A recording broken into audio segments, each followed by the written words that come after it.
Good morning everyone, welcome back to our channel better living. এখন আমরা দাঁড়িয়ে আছি প্রয়াগরাজে, মহাকুম্ভে এসেছি। আমরা এসেছিলাম 6 তারিখে, আর এখানে পুণ্য স্নান সমস্ত কিছু সেরে আজকে হচ্ছে 9 তারিখ, 9:45 বাজে। এখন আমরা এখান থেকে রওনা দিচ্ছি বাড়ির উদ্দেশ্যে। তো তোমরা তো অপেক্ষা করে রয়েছো ভিডিওর জন্য, জানি আজকে রবিবার মানেই সকাল সকাল বেটার লিভিংয়ে ভিডিও আসে, কিন্তু ভিডিও এডিট করা হয়নি। তার জন্য ভাবলাম একটা ছোট্ট আপডেট দিতে থাকি তোমাদের, যে প্রয়াগরাজে আজকে আমরা কি করছি। তো এইখানে রয়েছে আমাদের গাড়ি ব্রেজা, বাড়ির সামনেই ছিল, বাট এখন এখান থেকে বার করা হয়েছে, এখান থেকে বেরোনো হবে। এই যে কর্তামশাই, গুড মর্নিং সবাইকে ফ্রম প্রয়াগরাজ। আজকে আমরা এখান থেকে বাড়ির দিকে বেরোবো, কিন্তু বাড়িতে একদিনে যাব না, পার্ট বাই পার্ট যাব, কারণ অনেকটা জার্নি করেছি, একটুখানি ক্লান্ত হয়ে পড়েছি, তাই একটুখানি রেস্ট নিয়ে যাব। সাথে সোহানও রয়েছে, আর আমরা আজকে আরাম করতে করতে মস্তি করতে করতে এখান থেকে বেরোবো। Good morning. তো আজকে আমরা এখন প্রয়াগরাজে রয়েছি, প্রয়াগরাজ থেকে জাস্ট বাড়ির উদ্দেশ্যে বেরোলাম। দেখতেই পাচ্ছেন রাস্তার কি কন্ডিশন। আমরা ভায়া মির্জাপুর হয়েই এসছিলাম, আবার মির্জাপুর হয়েই বাড়ির দিকে ফিরছি, কারণ ঝুসির দিক থেকে ফিরতে গেলে প্রচন্ড জ্যাম রাস্তায়। তো সেই রাস্তাটা অ্যাভয়েড করার জন্যই আজকে একটা লাইভ আপডেট, মানে একটা আপডেট দেওয়ার জন্যই এই ফোনটা তোলা।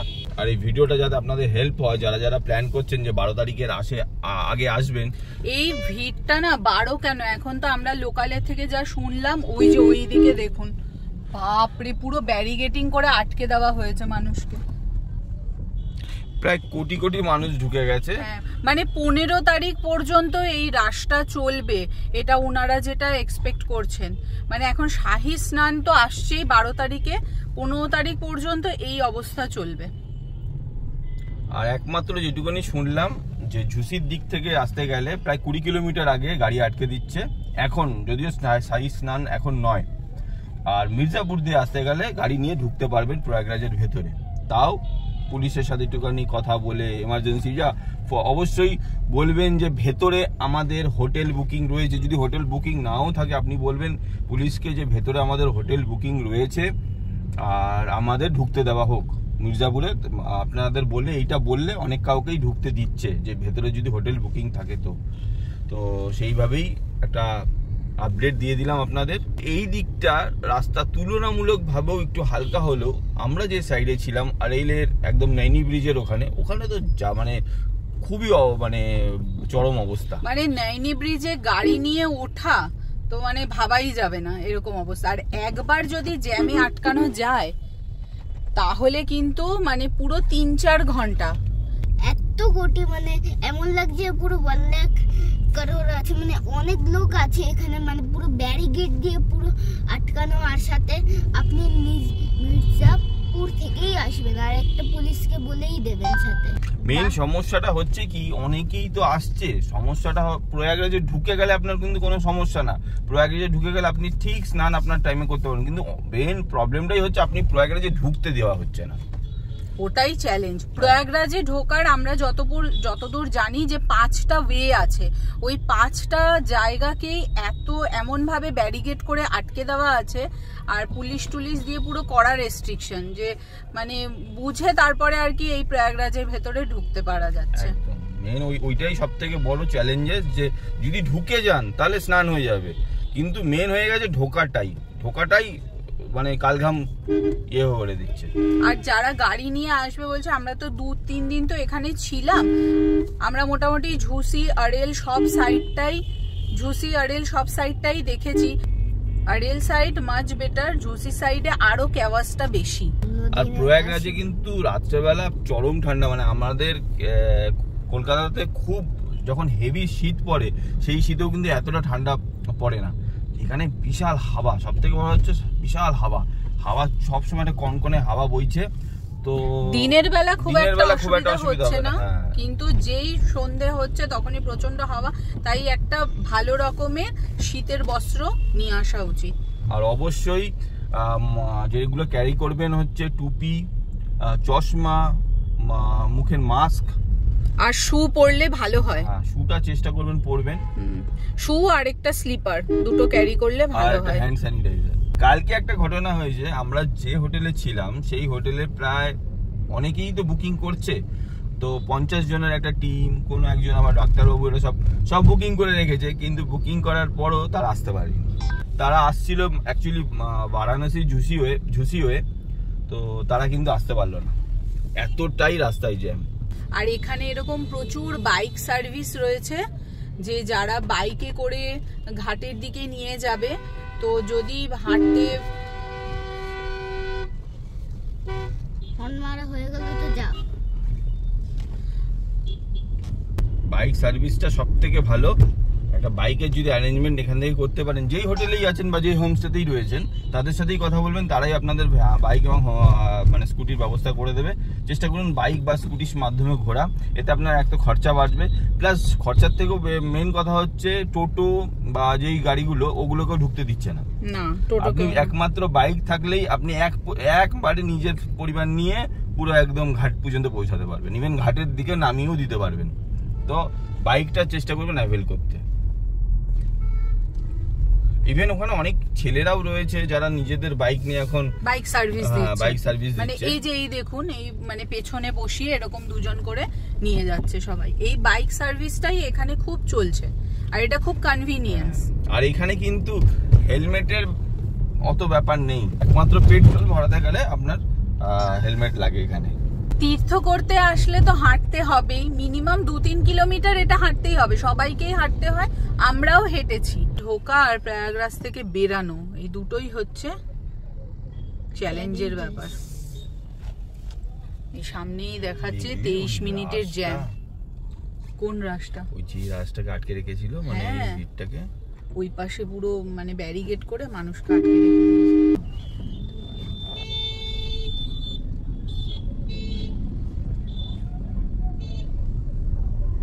দেখো এইদিকে গাড়ির জ্যামটা দেখো, বাপরে বাপ। এই আমরা আসার দিনও এইরকম জ্যামেই আটকে ছিলাম, 1 কিলোমিটার যেতে আমাদের 5 ঘন্টা লেগেছে। দেখো কিলোমিটারের পর কিলোমিটার এইরকম জ্যামেই আটকে থাকতে হয়, কিলোমিটারের পর কিলোমিটার জ্যাম, কিলোমিটারের পর কিলোমিটার, প্রায় 8-10 কিলোমিটার এরকম জ্যাম। এইটা হচ্ছে প্রয়াগরাজে ঢোকার আর কি জ্যামটা, এই হচ্ছে কারেন্ট সিচুয়েশন। আচ্ছা, এখানকার পুলিশ প্রশাসনের ব্যাপারে বলি, দেখুন পুলিশ প্রশাসন যতই হোক তারাও তো মানুষ, মানে একেবারে এই কোটি কোটি মানুষকে মানে সেইভাবে সার্ভিস দেওয়া তাদের পক্ষেও সম্ভব না, ম্যানেজ করতে পারছে না। কিছু ক্ষেত্রে এমন হয়ে যাচ্ছে ম্যানেজ করা অসম্ভব হয়ে যাচ্ছে।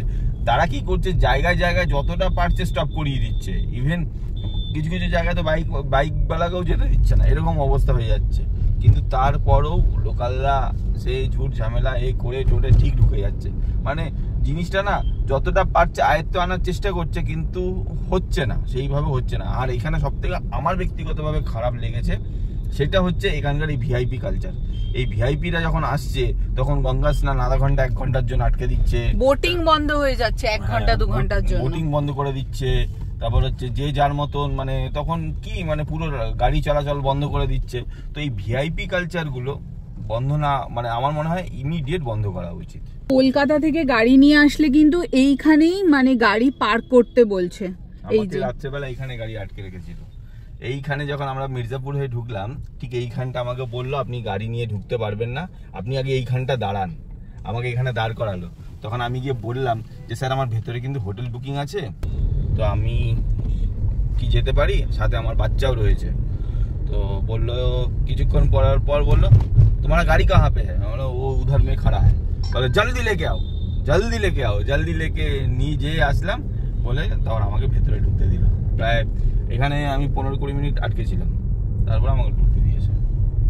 এই রাস্তা দিয়ে ঢুকলে প্রথমে আগে জিজ্ঞেস করছে স্নান, তো এখানে গাড়ি রাখো, রেখে এবার হেঁটে স্নানে চলে যাও। মানে মেন সিটিতে ঢুকতেও দিচ্ছে না, তুমি এখানে আসো স্নান করো, এখান থেকেই গাড়ি নিয়ে চলে যাও।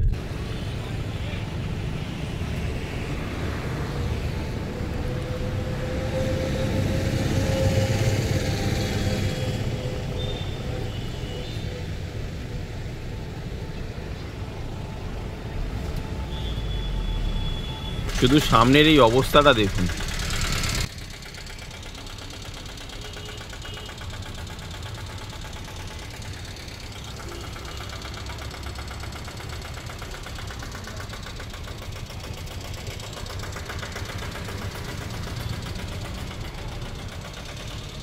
গাড়িতে এখন দীর্ঘক্ষণ জ্যামে দাঁড়িয়ে আছি। আর হ্যাঁ, অবশ্যই আমাদের গাড়িতে কিন্তু সবসময় শুকনো খাবার, মানে কাজু কিশমিশ, কেক, মানে বিস্কিট, সব ধরনের খাবার থাকে। শুকনো খাবার, জলের বোতল, এগুলো ক্যারি করা হচ্ছে ম্যান্ডেটারি প্রয়াগরাজে আসলে, কারণ এই জ্যামে কতক্ষণ দাঁড়িয়ে থাকতে হবে তার কোনো ঠিক নেই। আর সবটাই হচ্ছে পেশেন্স হারালে একদমই চলবে না। এখানে হচ্ছে পুরোটাই পেশেন্সের খেলা, এটাই মহাদেবের পরীক্ষা। তার ভক্ত অনেক, সবাই তার ভক্ত, সবাই এখানে আসলে জায়গায় জায়গায়, মানে উত্তরপ্রদেশে ঢোকার আগে ইভেন বিহার থেকেই মহাদেব আপনার পরীক্ষা নিতে শুরু করে দেবে, এটা আপনি ধরেই চলুন।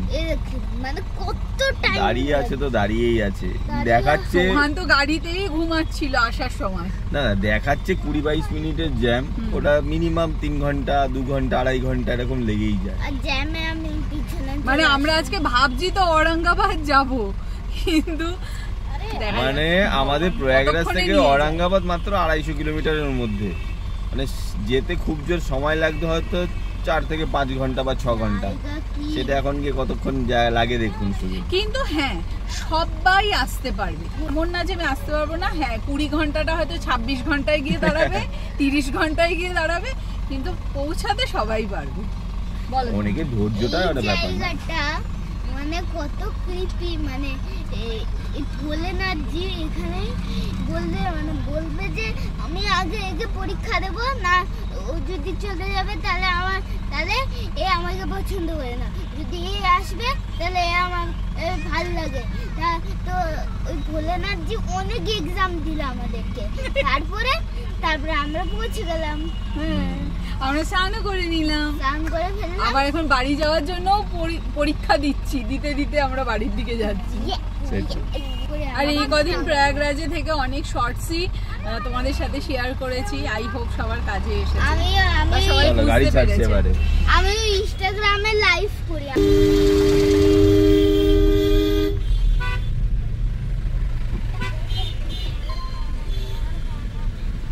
ওই ছাড়ছে মানে কি 200 মিটার যাবে, এগোবে, তাই না? আবার এই দিক দিয়েও করে দিয়েছি, যে যেরকম পারছে সেরকম ভাবে যাবে। इससे भी चला गया जाने दे रहा है, वाह तब तो अच्छा ही है।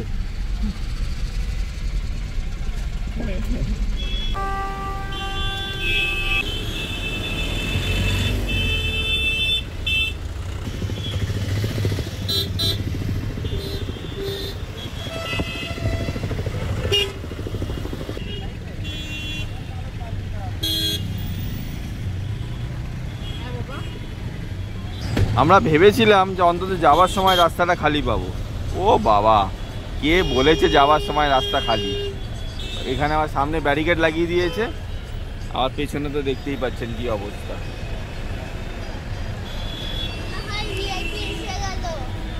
না বাবা, ভিআইপি আসেনি, জানি না এরা কি করছে।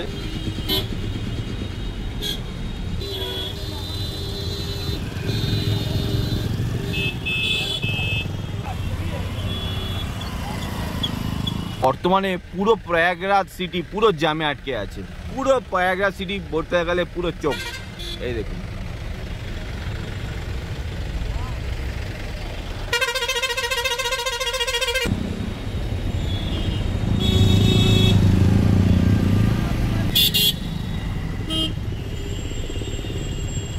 তাহলে এই ভিডিওটা এখন এই পর্যন্তই রাখছি, আর বেশি আর লেন্দি করে কোনো লাভ নেই। আমরা এখন আস্তে আস্তে বাড়ির দিকে এগোই, আমরা বাড়িতে ফিরে তারপরে এক একটা করে ভিডিও এডিট করে তোমাদের সাথে সব শেয়ার করব। আর খুব তাড়াতাড়ি ভিডিওগুলো দেওয়া হবে, যাতে আপনারা যদি এর মধ্যে আসেন তাহলে আপনারা এই বুঝে প্ল্যান করতে পারেন। সেখানে হোটেল থেকে, রাস্তা থেকে সমস্ত ডিটেলস দেওয়া থাকবে। আর কি আজকের মতন ভিডিওটা এখানেই রাখলাম। পরবর্তী ভিডিও দেখতে হলে আবার আমাদের চ্যানেলে চোখ রাখবেন। একদম। So till then, bye from Prayagraj.